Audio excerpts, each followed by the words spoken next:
마가복음 5장 21절에서 43절의 말씀의 내용을 보면 두 가지 사건이 서로 연결이 되어져 있습니다.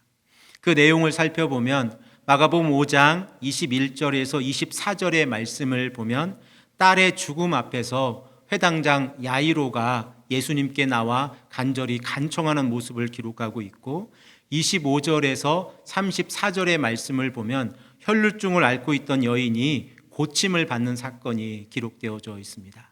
그리고 35절에서 43절의 말씀을 보면 야이로의 딸이 죽음에서부터 다시 살아나는 사건을 우리는 알 수 있습니다. 이러한 구조를 성경 신학자들은 하나의 사건에 다른 사건이 삽입되어졌다라고 해서 삽입구조라고 부르기도 하고, 양쪽의 빵 사이에 토마토나 햄이나 치즈 같은 것을 넣고 그리고 그것을 감싸고 있는 샌드위치와 비슷하다 해서 샌드위치 구조라고 부르기도 합니다. 마가는 예수님께서 회당장의 야리오의 딸을 치료해 주시는 사건을 처음과 끝에 기록을 하면서 그 중간에 12해 동안 혈루증을 앓고 있던 그 여인의 사건을 기록을 하고 있습니다. 그러므로 이 사건을 보면 그 중앙에 혈루증을 앓고 있는 여인의 사건이 중앙에 있고, 그 처음과 끝에 야이로의 딸을 고쳐주시는 사건을 기록을 하고 있습니다. 그러면 우리들은 예수님께서 12해 동안 혈루증을 앓고 있던 이 여인을 고쳐주시는 사건을 우리가 깊이 있게 생각을 하면 예수님께서 야이로의 딸을 고쳐주시는 사건도 어떻게 기적이 일어나고 있는지를 우리가 깨달아 알게 되어집니다. 그리고 또한 예수님 앞에서 기적이 일어날 때에 그 기적의 핵심이 무엇인가를 우리가 깨달아 알게 되어집니다. 그러면 우리들은 이 두 사건을 두 번의 시간을 통해서 나누어서 생각을 해보기를 원하는데, 오늘은 12해 동안 혈루증을 앓고 있던 여인의 사건을 우리가 말씀을 통하여 생각을 해보기를 원합니다. 예수님께서는 거라사 지역에서 군대 귀신 들린 자를 고쳐주셨습니다. 그리고 갈릴리 호수 맞은편 동쪽으로 건너가셨는데, 그곳에서는 회당이 있었고, 그리고 또한 예수님께서 회당장 야이로의 딸을 고쳐주실 때에 달리다굼이라고 하는 아람어를 사용하시는 것을 보아서 이 지역은 이방인들보다는 유대인들이 더 많이 거주하고 있는 지역인 것을 우리가 말씀을 통해서 알게 되어집니다. 그리고 그곳에 12해 동안 혈루증을 앓고 있던 여인이 오늘 본문에 등장을 하는데, 이 본문의 말씀에 등장하기 이전에 회당장 야이로가 자신의 딸이 죽어가는 것을 보고 예수님께 나와 간절히 간청하는 모습을 기록을 하고 있습니다. 그리고 본문 22절의 말씀을 보면 야이로는 예수님께 나와서 예수님의 발 앞에 엎드렸다라고 기록을 하고 있습니다. 당시의 상황을 생각을 해 보십시오. 야이로는 유대인입니다. 그리고 또한 야이로는 그가 가지고 있는 직함이 회당장입니다. 그러면 유대인 가운데에서도 지도자이고 구약의 율법을 아주 잘 알고 있는 자인데, 그가 자신의 딸의 연약함 가운데에서 예수님께 나와 무릎을 꿇고 엎드려 간구하고 있는 모습을 보면 이것이 그 당시에 그 마을 가운데에서 얼마나 충격적으로 다가왔을까라는 것을 생각을 하게 되어집니다.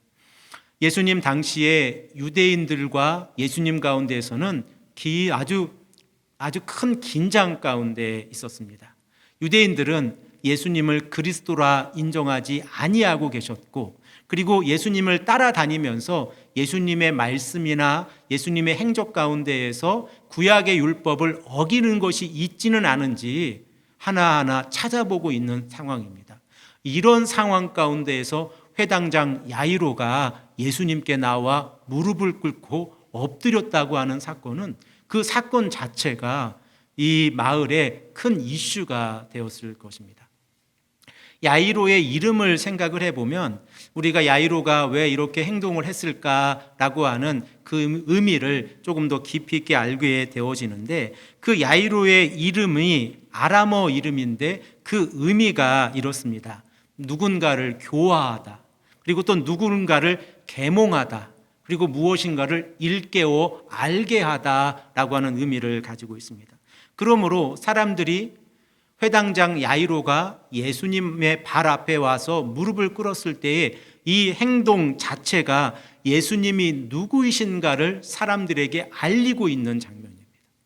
그리고 이로 인하여 많은 사람들은 야이로가 왜 저렇게 행동을 할까 많은 의구심을 가지게 될 것입니다. 자, 그러면 야이로에게는 어떠한 문제가 있었습니까? 본문 23절 말씀을 보면 이렇게 기록이 되어져 있는데 우리 다 함께 읽겠습니다. 간곡히 구하여 이르되 내 어린 딸이 죽게 되었사오니 오셔서 그 위에 손을 얹으사 그로 구원을 받아 살게 하소서 하거늘 이라고 말씀하고 있습니다. 이 야이로는 예수님 앞에 나와서 자신의 딸의 상황을 이야기하고 있고, 그리고 예수님께서 오셔서 자신의 딸을 구원하시고 살려달라는 요청을 하고 있습니다. 회당장이라고 하는 직함을 생각해 보십시오. 야이로가 자신의 딸이 아팠을 때에 의사에게 데리고 갈 수 있는 재력이 됐겠습니까? 되지 않았겠습니까? 그리고 그가 가지고 있는 직함으로 많은 의사들이 자신이 요청을 하면 그의 집에 왔겠습니까? 오지 않았겠습니까? 우리들은 회당장이라는 직함을 생각할 때에 야이로의 딸이 지금 의사의 진료를 받지 못해서 죽음 가운데 있다고 하는 사실이 아니라고 하는 사실을 알게 되어집니다. 이 야이로의 딸은 많은 의사들이 그 딸을 치료하기 위해서 노력했을 것입니다.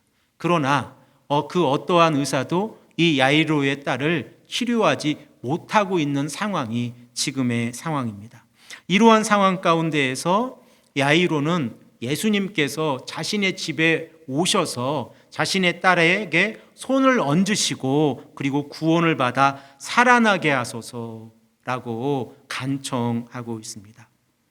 당시에 사람들에게 치유의 사건이 일어날 때에 손을 얹는다라고 하는 것은 권위를 의미합니다. 그리고 이렇게 손을 얹었을 때에 그 치유자는 능력을 가지고 있는 것입니다.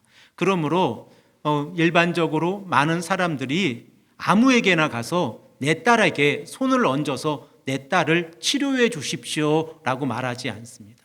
이러한 것을 보면 회당장 야이로가 자신과 자신의 딸을 살리기 위해서 예수님 앞에 나와서 자신의 딸에게 손을 얹으사 구원하게 하시고 살리게 해 주십시오라고 간청하고 있는 것은 야이로가 얼마나 간절한 마음으로 예수님께 간구하고 있는 것을 우리는 알게 되어집니다. 또한 구원을 받아 살게 해 주십시오라고 하는 그 의미는 두 단어가 하나의 의미를 가지고 있는 것인데 바로 치유가 이루어질 수 있도록 인도해 주십시오라고 야이로는 예수님께 간절히 간청하고 있습니다. 이렇게 해서 야이로와 예수님 그리고 아주 큰 무리가 이제 야이로의 집으로 향하고 있었습니다. 그런 상황 가운데에서 12의 혈루증을 앓고 있던 여인이 이 사건에 들어오게 되는 것을 우리는 알게 되어집니다. 우리들은 오늘 설교의 서두에서 샌드위치 구조라고 하는 이 용어를 생각을 해 보았습니다. 샌드위치 중앙에 12해 동안 혈루증을 앓고 있던 이 여인의 사건을 기록하고 있는 것을 보면 그 야이로의 딸을 고치시는 사건도 예수님께서 원하시는 것은 이 12의 혈루증을 앓고 있던 이 여인이 가지고 있는 믿음이라고 하는 사실을 우리는 깨닫게 되어집니다. 그러면 12해 동안 혈루증을 앓고 있던 여인이 어떻게 고침을 받았는지 오늘 본문 말씀을 통하여 우리가 생각을 해 보기를 원합니다. 12해 동안 혈루증을 앓고 있던 여인도 유대인들이 살고 있는 공동체 안에 살고 있었습니다. 그리고 이 여인은 어느 정도 부를 가지고 있어서 자신의 병을 고치기 위해서 치료해야 하는데 많은 돈을 썼고 그리고 또한 많은 시간을 썼음을 우리는 성경을 통하여 알고 있습니다. 그러나 그 증세는 더 나빠졌고 결과적으로 이 여인이 가지고 있는 모든 재산도 허비하게 되어졌다고 하는 것이 이 여인의 상황입니다. 당시에 혈루증을 앓고 있는 여인이 그 마을에 있다고 하면 이 마을에 어떠한 일이 일어났을까 생각을 해 보셨습니까? 우리들은 이 혈루증을 앓고 있던 여인과 레위기 15장 19절에서 33절에 말씀하고 있는 모세의 율법과 연결을 해 보기를 원하는데, 이 모세의 율법과 혈루증을 앓고 있던 여인을 연결을 해 보면 이 여인이 얼마나 힘든 삶을 살아가고 있었을까라고 하는 것을 생각할 수 있습니다. 레위기 15장 19절에서 33절의 말씀을 보면 혈루증을 앓고 있는 여인과 그리고 그 주변에 있는 사람들이 어떻게 행동해야 하는지를 기록을 하고 있는데, 특별히 19절에서 33절의 말씀을 보면 장기적으로 유출이 일어나서 이제 혈루증을 앓고 있는 여인의 경우에 이 여인이 이 주변 사람들에게 어떻게 영향을 미치고 있는지를 우리가 말씀을 통하여 깨닫게 되어지는데, 혈루증을 앓고 있는 여인과 그 침상과 그가 앉은 모든 자리는 구약의 율법에서 부정합니다. 자, 그러면 이 부정한 여인과 접촉이 된 사람들은 어떻게 됐겠습니까? 만일 이 여인과 악수를 했거나 그 여인이 누웠던 침상을 만졌거나 그 여인의 옷가지를 만졌거나 이렇게 되면 구약의 율법에 의해서 옷을 빨고 그리고 몸을 씻어야 합니다. 그런데 거기에서 끝나는 것이 아니라 자신이 부정하다고 하는 이 부정의 사실을 저녁까지 지속하고 있습니다. 그러므로 한 마을 안에 혈루증을 앓고 있는 여인이 있었다고 하면 우리가 생각하고 있는 것처럼 그 마을 안에서 격리되었을 것이라는 것을 우리가 깨닫게 되어집니다. 그리고 이 여인이 살고 있는 이 마을이 어떠한 마을입니까? 유대인들이 집중적으로 살고 있는 마을입니다. 그래서 그곳에서는 회당이 있었다는 것이 우리가 본문을 통해서 배경으로 알고 있습니다. 이렇게 혈루증을 앓고 있던 여인이 예수님께서 오셨다는 소문을 듣고 그 여인이 용기를 내어서 이제 마을로 나왔습니다. 그리고 이 여인은 12해 동안 혈루증을 앓고 있었기 때문에 그 동네의 사람들은 다 알고 있었을 것입니다. 저 여인이 가까이 오면 우리들은 어떻게 해야 하는지를 잘 알고 있었을 것입니다. 그런데 이 여인은 그 무리 사이에 끼어 뒤로 들어가서 예수님의 옷자락을 만지는 사건이 오늘 기록되어져 있는데, 우리 다 함께 마가복음 5장 27절의 말씀을 읽겠습니다. 예수님의 소문을 듣고 무리 가운데 끼어 뒤로 와서 그의 옷에 손을 대니 라고 말씀을 하고 있습니다. 자, 큰 무리가 야이로의 딸이 죽어가고 있는 상황 가운데에서 예수님께서 야이로의 딸을 살릴 수 있을까, 살리지 못할까라는 이 의구심을 가지고 따라가고 있었습니다. 그러므로 그 동네의 대부분의 사람들이 야이로의 집으로 향하고 있었을 것입니다. 그 가운데에서 12해 동안 혈루증을 앓고 있던 여인이 그 무리 사이에 끼어 들어와서 그 중앙으로 들어가서 예수님의 옷에 손을 댄 것입니다. 그러니 이 사건이 얼마나 큰 사건이었습니까? 하지만 큰 무리로 인하여 이 여인이 자신의 모습을 드러내지는 못하고 있었습니다. 하지만 마가는 이 12해 동안 혈루증을 앓고 있던 이 여인이 예수님의 옷자락을 만진 사건을 기점으로 해서 사건의 중심이 야이로의 딸을 고치시는 사건에서 12해 동안 혈루증을 앓고 있는 사건으로 전환되어지게 되어집니다. 그리고 이 여인은 예수님의 옷에 손을 대고 나서 그 여인은 고침을 받게 되어집니다. 그러면 이 여인이 이렇게 큰 무리 가운데에서 자신의 모습을 드러내고 예수님께 나아가서 예수님의 옷자락을 만졌다고 하면 그 여인의 마음 가운데 있는 믿음이라고 하는 것이 있지 않겠습니까? 그리고 성경은 그 믿음을 어떻게 기록하고 있습니까? 마가복음 5장 28절의 말씀을 보면 이 여인의 믿음을 이렇게 기록을 하고 있습니다. 이는 내가 그의 옷에만 손을 대어도 구원을 받으리라 생각함이로라.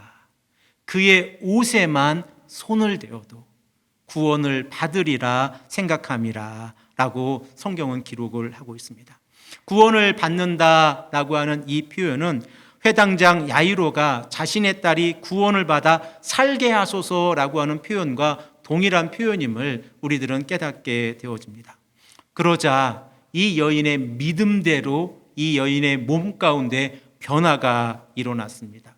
자신의 몸 가운데서 피가 유출되는 곳에서 그 유출이 끊어지게 되어졌고, 그리고 혈루증을 앓고 있던 여인은 고침을 받게 되었습니다.